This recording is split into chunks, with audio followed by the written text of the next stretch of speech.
What is up, guys? Bobo here, and we're starting a new wrestling podcast. And the very first person we have on with us is the Godfather of Hong Kong wrestling, Mr. Ho Lun. Ho, how you doing, buddy? I am doing fantastic, Bobo. That's good to hear. Where are you at the minute? I'm in Japan at the moment. I went back to Hong Kong during Christmas, where we met, Oh, that's right. We went for a and couple of then drinks. I returned to Japan end of February and was there till now. And you staying there? Are you staying there now for how long? I think that will be after August. Then I'll try to see what's happening next. Try and come home. Try and come Yeah. home, or just travel around Asia to get more bookings. Well, I don't know. It depends all the quarantine policy and all that. That's quite messed up, though. I don't want to spend another 14 days of my life staying inside a hotel. Yeah, well, now also from some places it's 21 days in Hong Kong. Oh, yeah, that's painful. 21 days. Oh my God, I don't think any other country that have done 21 days except for Hong Kong. Yeah, no, it's the only place in the world. Even if you go mainland China and come back, 21 days quarantine. Is Even it? if you had the Oh, vaccination, 2 jabs, still 21 days. no way. No It's way. crazy. Yeah, so let's Actually, see what speaking of happened that, after August, yeah? yeah, awesome. Well, we always happy to see you back home, man. So actually, leading on to that, like, how has the pandemic affected your wrestling, like throughout the last year or 2 years almost now? Oh, I think the pandemic started last year, February, right? Yeah. Something like that. I remember last January I was doing a tour, Korea, Thailand, Vietnam, and then whilst I am in Vietnam, the news keep exposing about what's happening with this coronavirus in China and the possibility of that, spread out the rest of the world, and in fact it did. Yeah. And then I traveled to Japan, February. I have the whole month wrestling in Japan, Dragon Gate, the entire February. And then March 1st, the pandemic started affecting Japan. And then we got to stop here for like 3 months, I think. So from that, it become, some people call it new normal, is it? Yeah. Oh, I know. It's crazy. Or the capacity only like 50% capacity of entire arena. So, but you still Uh, have fans in the stadiums now, right? In the arena. yes, but the seat structure, you can't sit like every seat. You're gonna sit every Oh, it's like one, other one, seat. one, one. Yeah, and then it require mask and everything, and then you got to fill in all your information, how to contact you. If we caught somebody got coronavirus, and then you be sure you get called. So And then he all the gets sent to precaution like that. quarantine. I think that's happening not only for wrestling. I mean, restaurants, cinema, all Yeah. kind of business. We do it like that now. I don't know. It's gonna be. I think this will go on for at least for a few more months. When Olympics coming up this Yeah. summer. So I don't think anything is gonna be lifted before that. So after that, let's see what happens. So you're in Japan, right? Are the Olympics, is everyone still happy about the Olympics? Are they still like, are they going to have fans for the Olympics? I don't think the Olympic Committee right now at this moment. What day are we now? May 20 something, right? Yeah, May 20th, right? Yeah.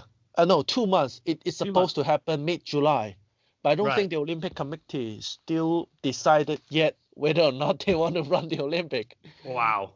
So So when was the last HKWF show now? the last HKWF show, you were there, right? It's Yeah, when's the 2019, date? July, King of July Wrestling 2019. 2019. Yeah. Jesus. And then we're supposed to have another show with collaborate with Dragon Gate October 2019, but that time was when the protests Oh, happened of course. that It time wasn't in even November. coronavirus then. It was the protests. Yeah, and then they just throwing gas bomb like near the arena, so Yeah, that that's we right. decide to close because Oh, because the Japanese guests who come to Hong Kong, they're supposed to have a match next day in Japan. So we can't Oh risk yeah. if they miss the flight or something like that. So we decided to cancel that show. And then the coronavirus come into Hong Kong, and then that's it. And then no wrestling. Have you ever considered doing any like virtual shows or like with no fans, or is it just not too expensive in Hong Uh, Kong? Not at all, because there's a lot of consideration about money, Yeah. Yeah, too much exactly, right? expense and there's zero income. So and then well, I mean, if we have a space already that set up the ring, I don't mind to do that, but we don't. Our ring like now is storage inside a warehouse, and then we need to find places to set it up first, and then cameraman, lightings, all that. It's so painful to run a show like that without a fans and without any income, you know. Yeah, it's actually crazy. So let's see what happens next, when we can remove the mask and then we can sit like the proper audience in the Yeah, arena, then because we it's so much consider fun. that. Also, because you were gonna do an outdoor show, right? For the first time, and then everything cancelled. Yeah. So I don't know. Let's see. Okay, well, let's go back a bit before everything went to shit. What got you into wrestling? When did you start watching wrestling? Who were your favorite wrestlers when you started watching? Um, you grew up in Hong Kong, right? Yeah, I I did remember also. that time when I was how old it's about 9 years old, I think, 1995. Okay. Um, we got a cable TV. Yes, I remember when we got Yeah, cable TV in Hong Kong. yeah, that aired New Japan Pro Wrestling. Yeah, okay, nice. And at the same time, they have WCW on ATV.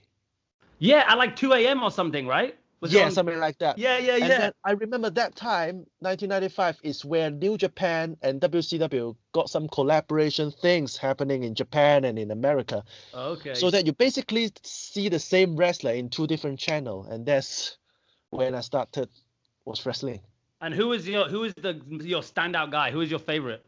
That time was Great Muta. Great Uh, Muta, nice. He's still of wrestling.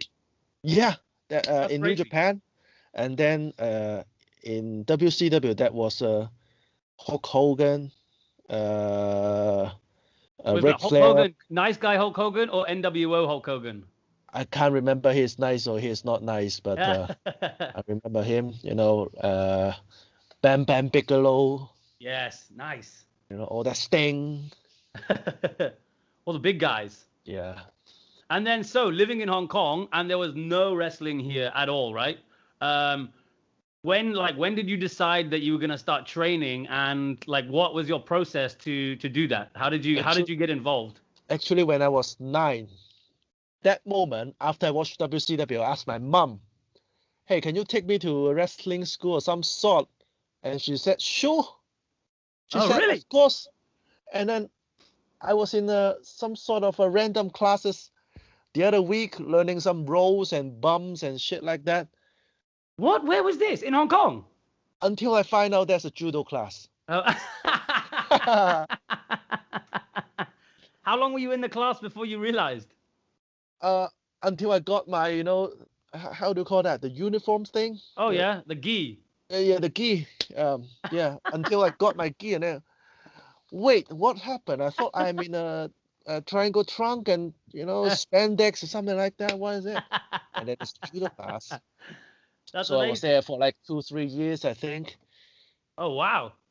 In fact, that judo training when I was a child, it actually gave me some fundamentals of what's happening in the wrestling ring, those So it kind did of help body you. balance, the rolling, the how to take a fall from somebody slamming you. Oh yeah, you got the judo. You got to do with your arm on the mat, right? Bang. Yeah, Yeah. things like that. Yeah, give me some great fundamentals for me to do wrestling. And then after your judo, there's still no pro wrestling in Hong Kong. I've There's seen some of the zero. videos from I think like the early HKWF with you, the Man Bros, Lady Beard in that shitty little warehouse in where was it? Shut in. In Sha Tin, and it was literally just a ring in a room. Yes, and that's that's not the first stage. That's already the second stage of me running HKWF. Oh, really? Yeah, the first stage that time 2006, 2007, that's when internet just becoming more and more popular in Hong Kong, right? Yeah. So that time we don't have Facebook, we don't have shit like that. We have what do you call that? Discussion forum or something like that. Oh, yeah. Just like an online forum where people go and complain and shit. Yeah, so we talk about wrestling in one of the forums, and then I don't know whose idea was that. It's surely not my idea. Somebody's idea that why don't we come over and try out some moves? Oh, what? Just amongst yourselves? Yeah, but I know that's that's not advisable. That's Yeah, don't try this at don't home. try it Yeah. at home. But we're not trying it at home. We're trying it somewhere else. We have some crash mat and things like that, and then we slam each other. Who started with you? Who started from the very beginning? Who was that? Membros were there. Yeah. Who else? Bitman? Rick. Yeah, Bitman as well. Bitman, nice. Jason Lee. Jason Lee. Oh yeah, of course. He's crushing it these days. Yeah. Who else? Who else? Who else? Was it CZ? Who's CZ? Yeah. Yeah. Oh, what's his name? Daiten Z. Daiten, yeah. Yeah, they were all there when we first started. And then before I start running that ring in that small warehouse, that was 2007. We start renting that place. And before that, there's a guy in China called the Slam. I don't know whether you've seen him before. I don't think so, no. He wrestled in Hong Kong a few times back in 2012, 2013. Okay, no, I don't think I saw him. So yeah, this guy, he worked in Korea before, not as a wrestler, as I think it's an exchange student or some sort. Okay, so, nice. Yeah. So after school, after work, he got training in Korea with the company called WWA, and then I think he finished his exchange terms, come back to China. Then he set up his wrestling ring outside his house. Oh, no way. Just in the garden. Yeah, but it's not Hong Kong house. It's like China house. It's basically big. They got a big garden. So he set up a ring there, and then I found it out on, I can't remember what website, but I find it out.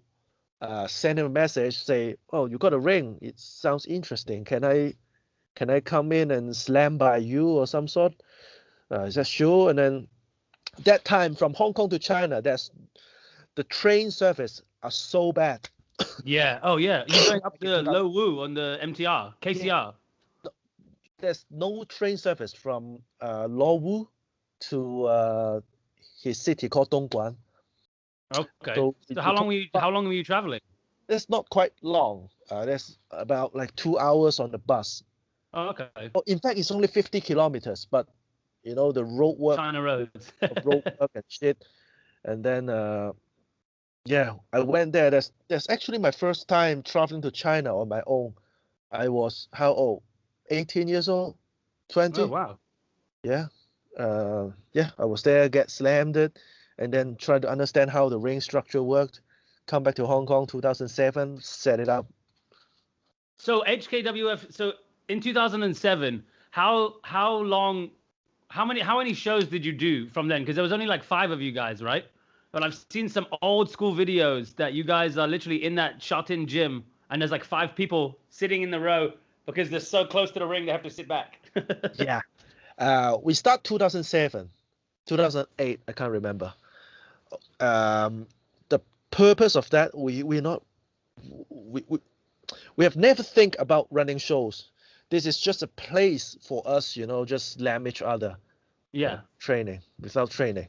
Just slam each other, have fun. Then we realize when we put our shit online, right? People start commenting, like, they got good comment. They got like shit comment. Yeah. Well, because you were the first guys in Hong Kong. I can't believe it took me so long to find you. Yeah, why? Like, I was trying to do wrestling in Hong Kong for years, literally the same time that you were, and I was just like, oh, there's no one wrestling in Hong Kong. This sucks. Yeah, you should try go to some judo classes. Yeah, yeah. So after all of this, you went over to the UK, and you did some training there. What made you decide to go over to Europe to train more? So yeah, the most proper training that I received was from Slam, that guy from China. Okay. I went there like once every 1 or 2 weeks, but there's not very proper training as I Right. can because I only stay like 3 hours every times. Okay. So I come back to Hong Kong, try to, train the stuff that he taught me, and then also like self-taught something. I got at that time we are not using DVDs. We are buying like VHS from the USA. We ordered that and try to watch it, like rewind and watch it, rewind and watch What, it. you watching shows or you watching wrestling like learning tapes? Shows and learning. We got some learning tapes. I don't know how I got that, but I really can't remember how I got that learning tapes. That's awesome. But I got that. So yeah, that's how I first started. And then yeah, I went to the UK 2010. Right. The main purpose is to prove if my self-taught wrestling, legitimate or not. Right. Okay. And then that was the time that I find out like 90% of the stuff that I do, I have never embarrassed myself when I train with the guys. So wait a And where minute. were you wrestling in the UK? What promotions? Was it just tiny indie promotions? How did you get involved in those? In fact, I just randomly searched wrestling school in UK, and then the first thing comes up. The name was 4FW. It's based in Swindon, England. Okay. They got training like 5 days a week, Tuesday, Wednesday, Thursday, and Saturday, Sunday. The first trip I was there for about a month, and I go to every single of them. And then to prove that the stuff that I taught myself was all right, not that bad, like 90%, not that bad. And and then wait a minute, that's the moment that I find out, should I consider having pro wrestler as my career? Right. So it was only when you went back to the UK and started training that you thought, okay, I can do this full time as a full-time job. No, 2010 I only went there for a month, come back Hong Kong for my full-time job. In 2011 I quit my job and stay there. Okay. And I haven't think about having shows yet. I want to train myself until I got prepared, but until like the second month of my training, I start having offer of you want to wrestle in my show, something like that, and then that's awesome. how I started. So you started making money pretty quickly. Not really. I remember the first show that I made was like £10. That's 100 Hong Kong. That's a lot of money. Yeah.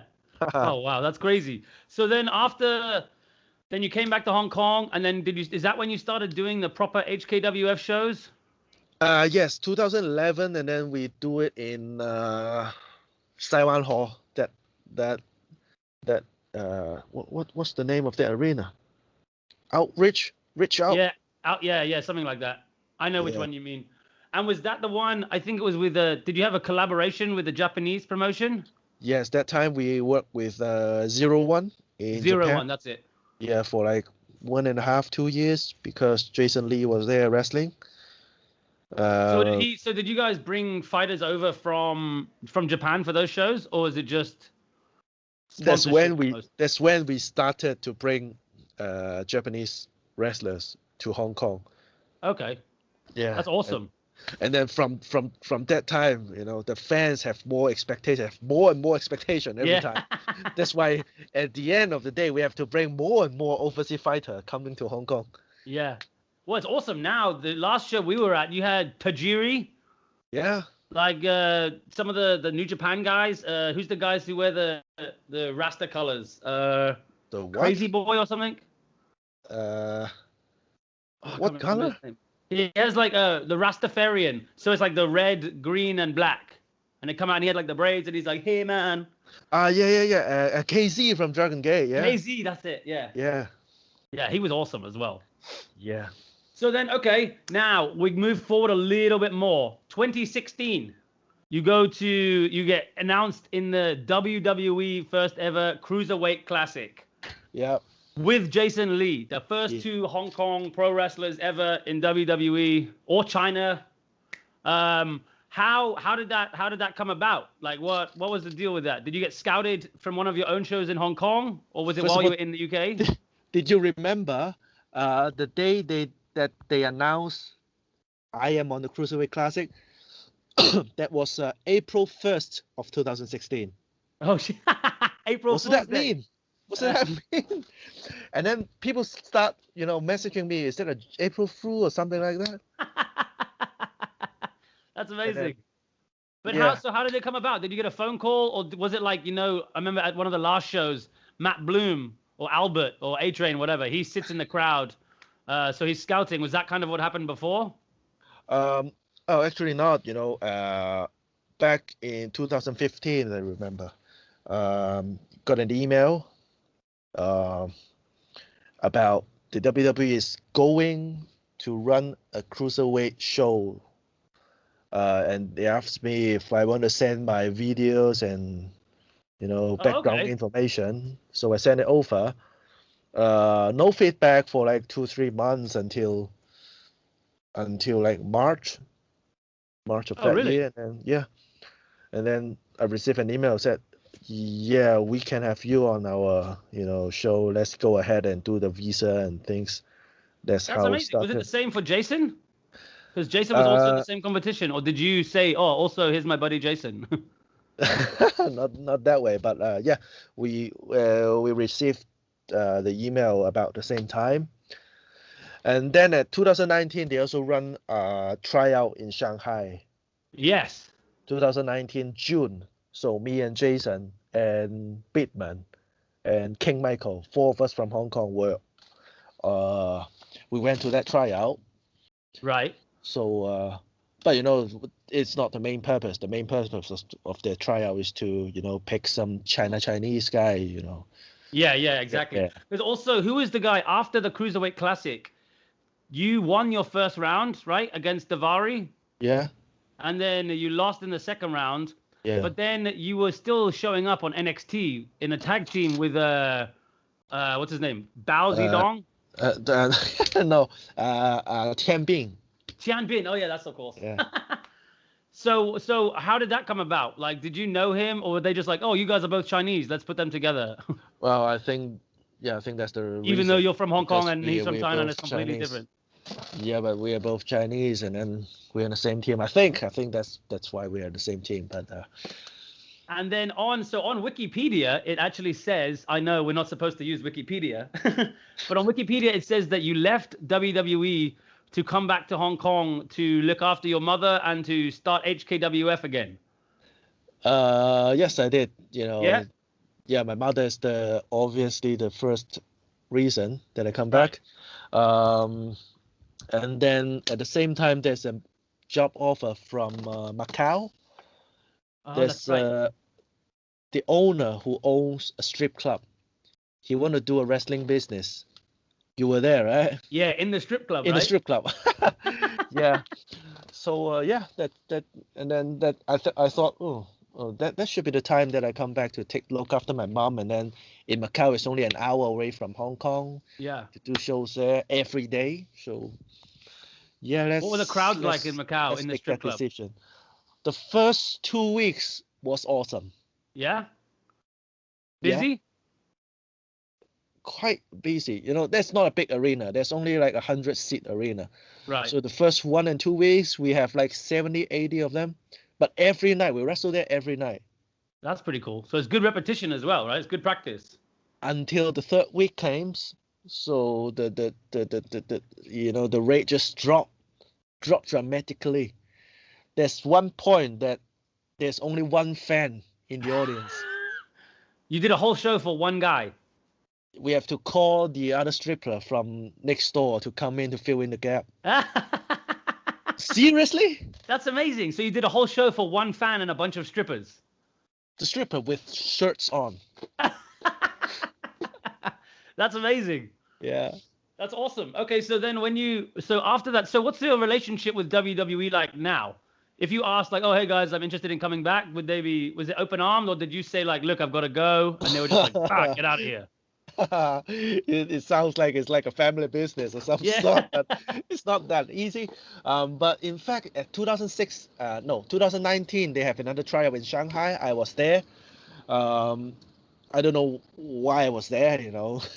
Yeah, because they must have already known. They knew what you were like. They already used you and Jason as well before. So did you Well, get actually, I invited know, to I try know out why I'm again? there because that time there were a few guys from the Philippines.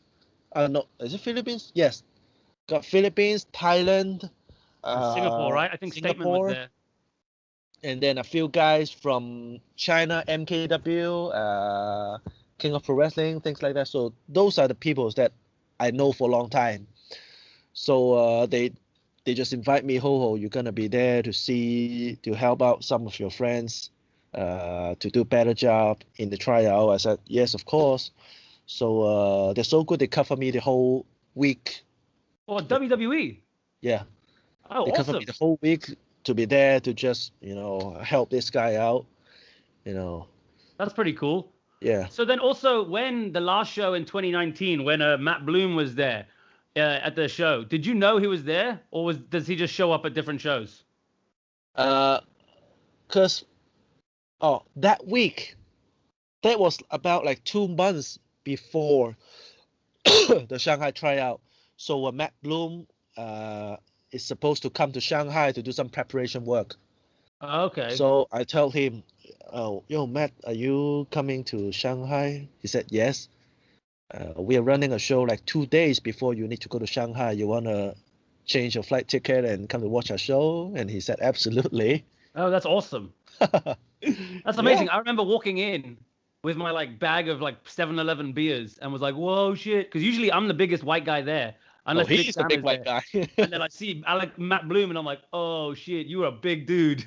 And he's Yeah. trying to sit in the little chairs, and his arms and legs are like this.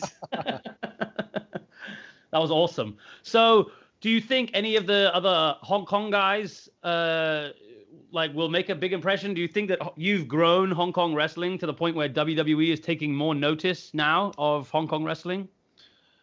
Uh, I don't know, but I know that WWE wants to enter the Asian market for a long, long time. Yeah. Um, they did shows in China almost every year before the pandemic. Yeah. So a few shows in Shenzhen, Were you few booked on shows in any of those Shanghai. shows? No, I didn't. Cheap scene, huh? No. Uh, yeah, and then when there is a little bit of hints about they want to expand more the Asian market, and then the pandemic just came, it stops everything. Yeah. Yeah. So So I guess now we don't know until it's all over again, right? until you can board an airplane without the quarantine. Yeah. 3 weeks as well. No one's coming to Hong Kong. 3 week No quarantine. one. It's crazy. It's absolutely crazy. Yeah. Okay, sweet. Well, then we'll just finish off with a few other small questions. Like currently, you said before that you loved Bam Bam and the big guys like Sting and Hogan, but first of all, do you watch WWE now? What do you mean? Like, First of all, do you keep up with it every week? Do you watch everything that's happening? very honestly, I I did don't. watch some highlight from Twitter, like Yeah, a yeah. minute Okay. highlight. How about That's all. AEW? What do you think of AEW? I don't even know uh, Oh, who who was in AEW. Like it's basically they, still just Jericho and Kenny Omega. Jericho. Yeah, the But it's last not on thing I TV watched. over here, so like we don't see any AEW unless you watch like the highlights on YouTube and stuff. There's not a Uh, lot of highlights. I watch more WWE highlights than AEW highlights on Twitter and YouTube. oh yeah, I don't know. I don't know why. Maybe because I didn't follow. yeah, I don't know. Just didn't pay a lot of attention to it. yeah. Okay, so who is your favorite wrestler currently in WWE? Let's say, or in the world? Who's your favorite wrestler to watch? WWE nowadays. That's very difficult question, I Bobo. know. For me, it's still The Miz. I love The Miz until he just apparently he got eaten by zombies or something at the weekend. Like, Yeah. That's very hard to say. I used to watch a lot of The Rock, Yeah. and every time when The Rock's return to WWE, I will watch the entire episode. Yeah. Even if he's only just on for like 2 minutes at the end. I will fast forward the rest of it and then. Yeah. That's a very difficult question, but yeah, The Rock is the only one that makes me want to turn into WWE and watch it again. Okay. Even last time when the Undertaker, he did a match with AJ Styles with, it's not in the ring, it's in. Oh yeah, what is it? The Bone Street match or something? Boneyard match. Yeah, I watched a little bit of that. Other than that, no. That was like 2 WrestleManias ago as well. Oh, is it? Yeah. Yeah. Okay, all right. So let's make it a bit easier. Who is your favorite wrestler to actually wrestle with yourself? Oh, there's a lot of wrestler that I enjoy working with. Yeah. I'm in Dragon Who's your Gate top now. 3? In Dragon Gate now, there's a lot of good wrestler here. Yeah. But I manage to wrestle them every day. What about we do it this way? Who is the 3 wrestler that I want to wrestle that I've never wrestled before? Yeah. Okay. There you go. Who is that? Korea. There's a guy called JD Lee. Yeah. Okay. I know. Yeah, I know him. He's so good. I want to wrestle him. Have you not wrestled him? I thought you wrestled him when you went over to PWS. Yeah, like training, but not in a proper match. Oh, okay. In Thailand, there's a guy called Shivam. Yeah. He's the current Thailand champion, and I think he's challenging the Hong Kong belt in the next. Which organization is that? Setup yeah, Pro Wrestling, right? Yep. Nice. Yeah, and then in Philippines, Fabio. Fabio, yeah. Never wrestled him. Didn't you fight him for the belt? Oh no, that was Robin Sane. Oh, did he? Did I? No, you fought Robin. It was Robin Sane. Robin I was there. I was front row for that as well. In Manila, in the shopping mall, right? Yeah. That was awesome. And then you're walking around calling everybody monkeys and stuff. Oh man, I thought there was gonna be a riot. That was crazy. You know what? That time they actually have 2 bodyguards that escort me back to the. I'm not surprised, man. You're walking around telling the whole shopping mall that they're gonna be your domestic helper. That was crazy. That was insane. Yeah. That was an awesome one, though. That was an amazing show. That's so racist. I don't want to say that, but yeah, I got told to say. I got instructed to say that. You got crazy. This heat is for so that, racist. I'm not gonna say that. I'm not gonna leave Philippines like safe. You know? I know that was that was crazy. me and my wife were sitting there just like, holy shit, did he just say that? That was amazing. Okay, last couple. Where is your favorite place to wrestle? Oh, Hong Kong, of course. Yeah? Is that just for the reactions? Because you're literally like God here, right? Like when you and Jason come out. In fact, I think the first show I came to see, I think maybe 2012, you beat Jason for the AWGC belt. 2016, I think. Was it? Yeah. No, what? Was it only 5 years ago? Yeah. That was an unreal match. That was crazy. And I was also at the back, like drunk with my friends, and we're all banging. Ah! You got your personal seat every time, yeah? Yeah, exactly. Everyone knows. Don't sit in Bobo's chair. Awesome. Yeah, because also, I think, what was the other time? Was it you and... Oh, no. The last show. Smart Dave versus Ronald Lee. Yeah. For the title. And I remember I said to you before, I said, no one gives a shit about this. Why is this the title fight? And then the whole crowd turned on Smart Dave immediately and they started chanting extradite Dave. That was crazy. Some of the crowds in Hong Kong are actually amazing. Yeah, Hong Kong crowd is a little bit crazy. And then the good thing about that is that when I shout in Cantonese, people react so quickly.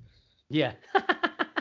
And I can, I can't do this anywhere else, that's only in Hong Kong I can do that. Yeah, they do. They love it. People, it's like pantomime. They're like, oh, it's always like, let's go, Jason, Ho Lun, or fuck you, ho, Jason Lee. Yeah, that's it. Yeah, and Philippines also quite nice, because I call everybody. I make all racist comments. And I was You so do. It is scared. crazy over there. The I shows was over there are crazy. literally so scared every time I walk out the arena. I loved it. Those shows, but then those are the shows everyone remembers, and all the crowd hates you, but they love to hate you. That's good Yeah. heat. Although I don't know if it would work on WWE TV, but it definitely works. Yeah, but I only need one crazy people to take my life. Yeah, that's true. And there's lots of those these days. Lots of those. Scary as fuck. Yeah. Sweet. Okay. And last question. Do you think that Asian wrestling or HKWF maybe will ever be or have enough support to become, do you think there will ever be another Asian company almost as like on the same level as WWE or AEW? That's not very easy, because WWE has been doing this for 30, 40 years. Yeah. AEW, they got a really, really rich guy to start them on a really large scale. So we need to call Li Kai-shing and then we'll do the same. Yeah, if Li Ka-shing want to pay like 1% of his wealth. Yeah, exactly. Then okay. we'll be amazing. Yeah, but unless there's another 30 years that we build this up, that's really, really difficult to do that. And then you'll be older than Ric Flair, still bumping though. Woo! But I mean, everything come to a stop right now, so there's nothing I can say until we got open up and do it again. Yeah. Well, I hope it's soon because I miss watching you guys. Obviously we haven't told people about UWA, but yeah, we're supposed to do a show last year, February, exactly, March time. Yeah, and then it got moved to June. We were supposed to film our first season of TV tapings in Manila. The venue was booked. We had the merch made. The belt was ready to go. And then the fucking pandemic hit, and we're all stuck here nearly over a year later. Yeah, my flight ticket, I booked my flight to Manila last March. Oh, really? That's 2 days before Manila get locked down. Oh, wow. So, Because how were you stuck there? How long were you stuck there? No, I didn't went Oh, you there. didn't fly? I didn't fly. So every 3 months, I got to email them to, hey, can you extend my ticket? Because they don't do refund to me. They never pay me back the money. What? So they said, you're still refunding every 3 months? They're not refunding. They're renewing because my flight, they extend my flight 3 months later, extend it 3 months later. So hey, at least now you're in Japan. You've got crowds, even if they're small crowds. At least you get to wrestle, right? 10 times a month. Yeah. See, that's awesome, man. Yeah. Well, hopefully that continues, and hopefully we get to see you back in a Hong Kong wrestling ring soon. And I will be there, beer and shirts in hand, chanting from the back. Yeah, and for the viewers, if you want to see me and see Jason Lee, you can subscribe to Dragon Gate Network. Yeah, boom, there you go, exactly. Because also, doesn't Kevin Kelly do the English commentary? Oh no, it's you, right? English commentary. It's me. Every month in Tokyo, Korakuen, I am the English commentary. That's amazing. That's amazing. You gotta get me a job, bro. We'll do it together. Yeah, if you can fly again. Actually, that's true. I get stuck there. Yeah. That's awesome, man. Well, congratulations on everything you've achieved so far. I can't wait to see what else you do. And yeah, cheers. Good luck with everything. And take care. We'll speak to you soon. Appreciate it, man. Thank you very much. Have a good one. Take care, brother. Cheers. Peace. Cheers.